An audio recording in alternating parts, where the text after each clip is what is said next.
अस्सलाम वालेकुम, welcome to my channel Ashu Shabi's cafe. तो आज मैं आपके लिए लेकर आई हूँ बहुत ही काम आने वाली टिप। और टिप ये है कि आलूओं की मिठास को किस तरह से ख़त्म किया जा सकता है। मौसम बदलने के आगाज़ पे अक्सर मार्केट में बहुत ज़्यादा मीठे आलू आ जाते हैं और बाज़ औक़ात गलती से हम लोग मीठे आलू ले आते हैं और उन्हें पकाने पे पता चलता है कि आलू तो मीठे हैं और कोई भी घर में इनको पसंद नहीं करता, चाहे वो हंडिया में हों या चिप्स की सूरत में हों। तो मीठे आलूओं को पसंद नहीं किया जाता अमूमन। तो उनकी मिठास को हम कैसे ख़त्म कर सकते हैं, तो बहुत सादा सा टोटका है। आप इसको आज़माएं और इससे फ़ायदा हासिल कीजिए।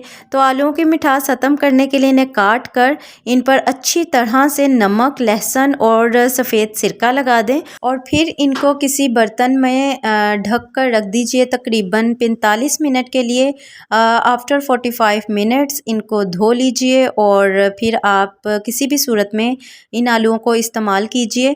आलू मज़ीद मज़ेदार भी बनेंगे और घुलने से भी महफूज रहेंगे और मिठास तो कम होगी ही इंशाल्लाह ताला। तो ज़रूर आजमाइएगा ये टिप और मुझे दुआओं में रखिएगा याद। अपना ढेर सारा रखिएगा ख्याल। मैं मिलती हूँ आपको एक और नई वीडियो के साथ। Till then take care. अल्लाह हाफिज़।